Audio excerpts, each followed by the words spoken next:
do it, right? Yeah. I know you've been heavy on social media. He did it. And I'm the only one who's been vocal about this long before it actually. But I also didn't participate. I also didn't go to the party. Yeah. So a lot of the celebrity culture, if you don't hear saying anything, is because they participated. There's a man in the entertainment world who built his whole career off knowing things most people were never supposed to know. A man who survived getting shot 9 times and still came back stronger than ever. A man who was exposing Diddy long before the federal spotlight ever showed up. A man who turned trolling into a weapon and made information one of the most powerful tools in hip-hop history. Pooh Shiesty is the most ungrateful mother ever seen in the rap game, bro. And there's a lot of niggas like that, bro. But that nigga Pooh Shiesty, bro, you heard Gucci's line, bro? I put the money in your commissary, bro. Nobody from Shiesty's side ever did that shit for him, bro.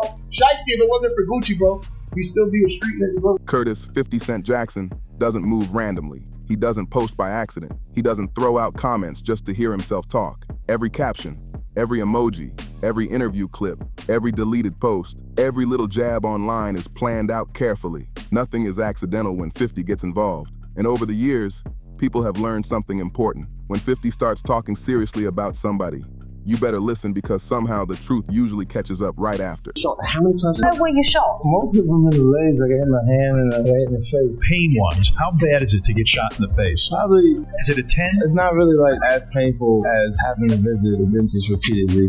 Was it still in your tongue? Yeah, it's great for oral sex. Did you ever find out who did it? Yeah, I knew who did it shortly after. And they are now where? I actually shot me. And now, 50 Cent has shifted his attention toward Pooh Shiesty. And this time, it doesn't sound like jokes or internet games anymore. He's not just posting memes or clowning around for reactions. He's bringing this up during interviews, on podcasts, and even in private conversations that somehow leaked out behind the scenes. What he's saying has people across the industry nervous because 50 isn't labeling Pooh Shiesty as just another reckless celebrity or somebody acting wild for attention. According to 50, this goes way deeper than that. He's describing him as somebody genuinely dangerous on a whole different level, mentally, structurally, and fundamentally dangerous. The type of person who doesn't calm down once fame and money arrive. The type of energy the industry can't easily control, contain, or predict once things spiral out of hand. And when somebody who survived 9 bullets tells you a person is dangerous, you don't ignore it. You pay attention immediately. On the real, I gotta keep it so 100. I ain't never liked you, good. I ain't gonna lie, I ain't never liked you. I ain't never liked you. You know I ain't like you in the street. Like we ain't gonna talk about that on. Anybody 50 Cent fans ever historically in life? You watch that guy that just has 0 and say, yeah, we can get him. He tough. We're gonna have a hard time chewing on him. That kind of warning hits different coming from somebody who's lived through real chaos and real pressure. It all started during an interview on The Breakfast Club. Just a regular 3-minute and 57-second promo stop for his newest project. DJ Envy, Charlemagne the God, and Jess Hilarious were all there doing the usual routine. Questions about TV shows, business moves, upcoming projects, the never-ending Diddy drama, the normal industry talk everybody expected. At first, 50 Cent looked completely comfortable, laughing, cracking jokes, relaxed like always. Nothing seemed out of the ordinary. Then Charlemagne casually brought up the Pooh Shiesty situation. The escape rumors, the footage, all the online chatter surrounding it. The question sounded almost random, like something tossed in at the last second. But that's when the energy shifted fast, not in some dramatic movie-style way either. Most casual viewers probably missed it completely, but people who've watched 50 for years noticed it instantly. The smile disappeared, not into anger, into complete neutrality. Well, the most ruthless people that you run into are going to be people that are just focused and not necessarily taking your life into consideration while they're taking theirs. So it's like the district attorney's office that she wants the conviction so she can move up. Her career can be good. She'll give you 100 years. And you look, you go, why so much? His face went cold.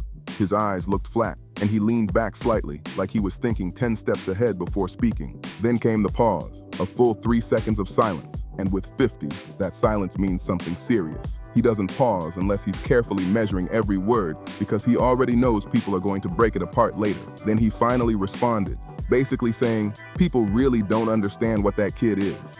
They see the music, the image, the age, and think they already figured him out. The room stayed calm, but the tone had completely changed by that point. They don't. What they're looking at is something the industry has never really dealt with before. and they're not prepared for it. That was the response that instantly changed the mood in the room. Charlemagne leaned forward and asked, "What do you mean by that?" And that's when 50 went even deeper with it. "I've been around dangerous people my whole life. I grew up around them. I am one," he said. "But there's a difference between somebody who becomes dangerous because of their environment and somebody who was born that way." That line alone hit the room hard. Then 50 kept going, explaining that most people are shaped by the environment around them. But every once in a while, somebody comes along who actually changes the environment instead. According to him, that kid shapes the environment. And once those words came out, the room went completely quiet. What made it even more unsettling was how casually 50 moved on right after saying it, almost like he hadn't just dropped one of the coldest observations anybody had made about Pooh Shiesty. No dramatic speech, no long explanation, just a few carefully chosen words that left everybody thinking afterward. To really understand why 50's opinion carries so much weight, you have to understand the world he comes from, and the world Pooh Shiesty comes from too. Master J really worked with 50 to kind of help him. Jam Master J taught 50 song Structure. Okay, were you there when that was happening? and you gotta think. No, I used to go to the studio. I went to the studio a couple of times, but I was selling drugs and I was busy. These are people who grew up around survival, pressure, and situations most outsiders could never fully understand. 50 Cent and Gucci Mane have shared mutual respect for years. Not best friends, but two men who recognize each other's experiences and hustle. Both came from difficult environments and managed to build massive careers from it. Over time, 50 has spoken about Gucci with a level of respect he rarely hands out publicly, especially when talking about Gucci's business mindset, resilience, and the way he rebuilt himself after prison into something even bigger. And through all of that, 50 has been watching closely, watching artists rise and disappear, watching labels evolve, and especially watching the complicated dynamic between Gucci and Shiesty through the eyes of somebody who's been a label boss himself. 50 understood the pressure, the tension, the loyalty issues, and the promises that fall apart once fame and money get involved. That's why he noticed Shiesty early on. And it wasn't just because of the music. According to 50, there was something else about him that stood out immediately, something harder to explain. He once described it as the thing behind the eyes, a certain stillness, a constant awareness, the type of energy where somebody always looks prepared, always alert, like they're operating on a completely different frequency than everybody else around them. And 50 recognized that feeling because he'd seen it before, in himself, in people he grew up around in Southside Jamaica, Queens, and in the ones who never made it out alive. He made it clear that this wasn't about aggression or somebody trying to act tough for attention. According to him, it was about capacity, the capacity to take extreme action without hesitation. That's the part that really unsettled people. Because 50 basically said the moment he saw that quality in Shiesty, he already knew the situation probably wouldn't end well.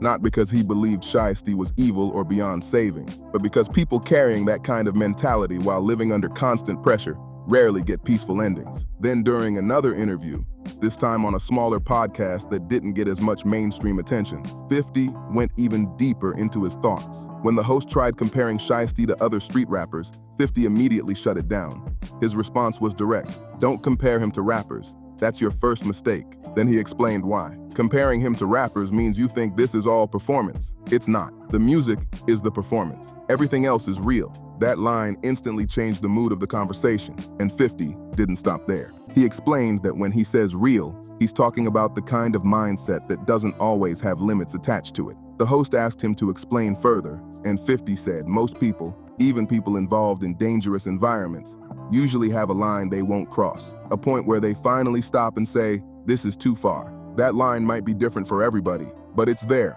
50 explained during the interview. Then came another long pause that immediately changed the energy in the room. In fifth, at that time he had a Benz. So that's what really caught on to, the art of seduction. Motherfucker already got money already. Listen, a motherfucker only do favors for you when you don't need a favor. When I'm fucked up and I need a favor, motherfuckers ain't gonna give me no favor. But when I don't need a favor, a motherfucker's gonna do a favor for me. Responded, "I said what I said." That moment spread fast online because people could tell 50 wasn't joking around anymore.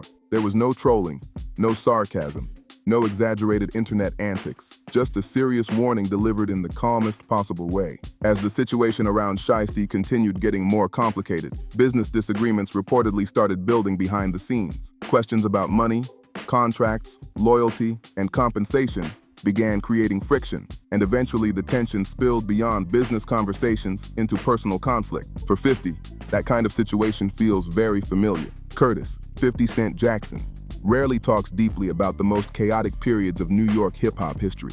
But when he does, you can hear the weight behind his words. He understands how quickly business disputes inside the music industry can spiral into something much darker, because he's lived through both sides of it himself. He's been the artist who felt betrayed, overlooked, or cheated. And later, he became the boss dealing with artists who felt the exact same way toward him. That experience gives him a perspective most people in the industry don't have. And according to 50, what he sees in the Pooh Shiesty situation follows a pattern he recognizes immediately, one he believes rarely ends peacefully. In his view, situations built on pride, pressure, and unresolved conflict usually head toward only a few outcomes: prison, destruction, or somebody losing everything in the process. During another interview that didn't get much mainstream attention, 50 admitted, "I see parts of myself in this. I see my younger self in Shiesty. The hunger, the anger, the willingness to burn everything down if you feel disrespected. And I see my current self in Gucci Mane, the businessman who has too much to lose to react the way the streets expect him to," 50 explained while comparing himself to Gucci Mane. "The difference is, I grew out of being the first guy. I'm not sure Shiesty can." That final sentence hit people hard online because the way 50 said it didn't sound like criticism or hate. It sounded more like a diagnosis. He wasn't saying Shiesty lacked intelligence or talent. According to 50, the issue runs much deeper than that. He believes the traits that make Shiesty dangerous are wired so deeply into him that money, fame, and success might not be enough to fully change them. And coming from somebody like 50, that kind of statement carries serious weight. Then came the moment that completely exploded across social media. Because with 50 Cent, everything eventually circles back to Instagram somehow. 3 days after the Breakfast Club interview, 50 uploaded a post that instantly had people talking. It was a split-screen image. On the left side was a young photo of Pooh Shiesty staring directly into the camera with a cold, emotionless expression. On the right side was a real wolf captured mid-stalk, low to the ground, focused forward with every muscle tense and ready. The image didn't look playful or symbolic in a harmless way. It felt intense, the kind of picture where people could almost feel the tension through the screen itself. Then came the caption, "Same energy." That was it. The post only stayed up for 19 minutes before disappearing. But by then, it was already everywhere online. Screenshots spread instantly across blogs, fan pages, reaction channels, and social media timelines, long enough for millions to see it, short enough for 50 to avoid fully explaining what he meant. Classic 50 behavior. But most people felt the message was obvious. He wasn't mocking Shiesty. He was warning people about him. So, Fifth already had money. He had Mercedes-Benz, 17, 16. He had Ford running, he had a Mercedes-Benz, he had cars already. He was doing everything a rapper do, had chains, had all that already. Moving around with thousands. So Jay fucked with him because he seen him at the club in a big-ass Benz. You know what I'm saying? And rest in peace to Jay. According to the comparison 50 was making, a wolf doesn't attack because it's emotional or angry. A wolf reacts based on instinct because that's what it was built to do. That behavior is part of its wiring, part of its nature. And in 50's eyes, that's what made the situation surrounding Shiesty so unsettling. You can place a wolf in a cage. You can feed it, protect it, and surround it with comfort. But at the end of the day, it still remains a wolf. It's still a wolf. The environment around it doesn't erase what it naturally is. And according to 50, that's the message people were supposed to understand. In his view, this wasn't just a rapper getting caught up in bad situations or a young artist making reckless choices under pressure. He was describing somebody operating almost entirely on instinct, somebody reacting the way they were built to react, whether people agree with that assessment or not. And when words like that come from 50 Cent, they hit differently. This isn't some random blogger chasing clicks or somebody online creating drama for attention. This is somebody who survived real situations, built an empire afterward, and spent decades watching the music industry from both the streets and the executive side. But according to 50, the conversation isn't only about Shiesty anymore. He sees him as an example of a much bigger problem inside the industry itself. Across multiple interviews, 50 has repeated the same warning over and over again. He believes the music business constantly signs young men coming from violent and high-pressure environments, profits off their trauma, promotes their street image, and then suddenly acts shocked when real-life problems eventually follow them into the industry. As 50 explained it, you can't sign somebody because they're dangerous, market them because they're dangerous, sell records using that image, put dangerous in every headline, and then act surprised when that same energy shows up around you. That statement sparked huge reactions online because a lot of people felt he was exposing a reality the industry rarely wants to admit publicly. That's not a surprise, that's a consequence. And honestly, that line summed up 50's entire point perfectly. From the very beginning, the image around Pooh Shiesty, the music, the branding, the reputation, even the stories connected to his name, was built around authenticity. The entire appeal was that people believed what they were hearing was real life, not just entertainment. Labels leaned into that image, blogs pushed it everywhere online, streaming platforms profited from it, and fans bought into the idea completely.